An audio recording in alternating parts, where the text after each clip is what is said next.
H.P Lovecraft. If you are a fan of horror, it's very likely that you are familiar with this titan of terror.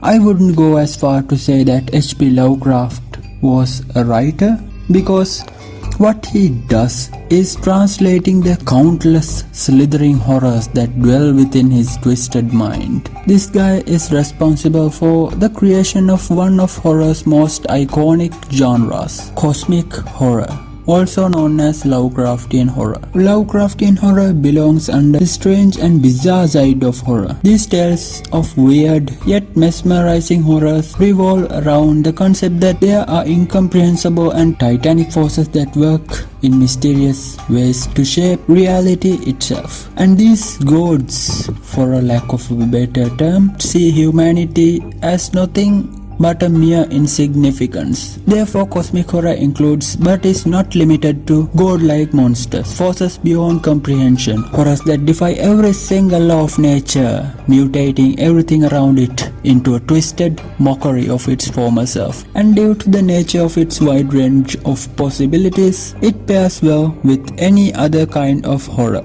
This is why we can see so many Lovecraft-inspired elements in modern horror, at least the good ones. Don't believe me? Let me show you some of them. Colour Out of Space, Hereditary, Mandy, The Void, Annihilation, Godzilla, Venom, Doctor Strange are live-action movies that are Lovecraftian horror. These are but a few with notable references and implications of cosmic horror, because there are so much more. Even movies like Watchmen, Bird Box, Pandorum, Prometheus are pretty okay cosmic horror movies that contain elements of Lovecraftian horror. Had enough, cause I can keep naming movies all day long. But my point is that Lovecraftian horror is a timeless genre. That is why H.P. Lovecraft's stories are still awesome even to this day. This timeless nature of cosmic horror comes from the fact that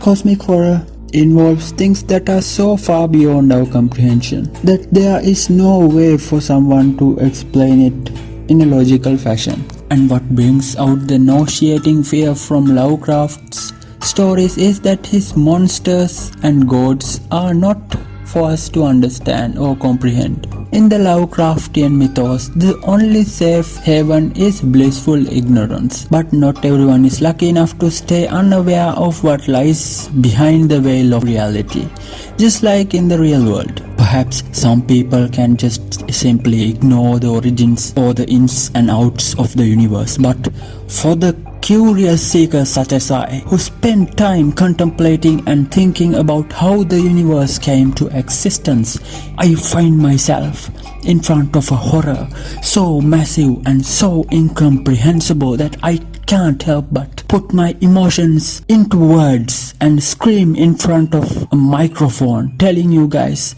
my incoherent thoughts. But let's back up a little, shall we? With the exponential development in so many fields of scientific research, we are now capable of facing a significant amount of challenges that nature throws at us. Therefore, it is only a matter of time when people have to face the truth about the reality of our existence. We are but a small group of hellish apes on a floating grain of dust which orbits a ball of fire. This realization often makes people nihilists, thus making H.P. Lovecraft's horror stories and his twisted philosophies quite relatable. But some people who are offended by his political beliefs tries to criticize his stories by using personal attacks and ad hominems. This is quite rude. Although I do not share Lovecraft's racist and anti-Semitic sentiments, I respect him as an author and a philosopher. Because if you can't distinguish a good work of art from its writer because of your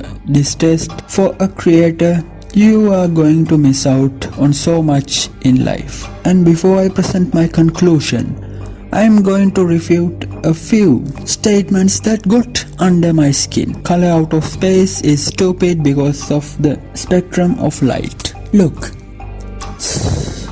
Jesus Christ. Okay, let's say that Lovecraft's colors, unlike any other, is impossible because the spectrum of visible light does not include sentient colors. I mean, colors are occurred by photons bouncing on objects and hitting our eyes. Granted, this is a bit of an oversimplification, yet this definition will suit perfectly. Because when a beam of light hits an object, it absorbs some of it and reflects the rest. This reflection is what we see. But what if there was something that altered the properties of light, and instead of seeing color, people saw something that defies explanation? Just because we identify the spectrum of light does not mean we know everything about photons and light. Perhaps there are fifth dimensional objects which react with photons in a different way that is truly alien to us. Non-Euclidean architecture. I think this is a case of H.P Lovecraft using a word he isn't completely familiar with in order to present his illustrations in a more sophisticated manner. But if you didn't know, although non-Euclidean architecture isn't possible, it is supposed to imply that the buildings of Raleigh consists of structures that are so alien that it does not make sense. Okay, just like the rest of my videos, this just turned into a mess. But don't forget to like and subscribe, for this mess is truly eldritch.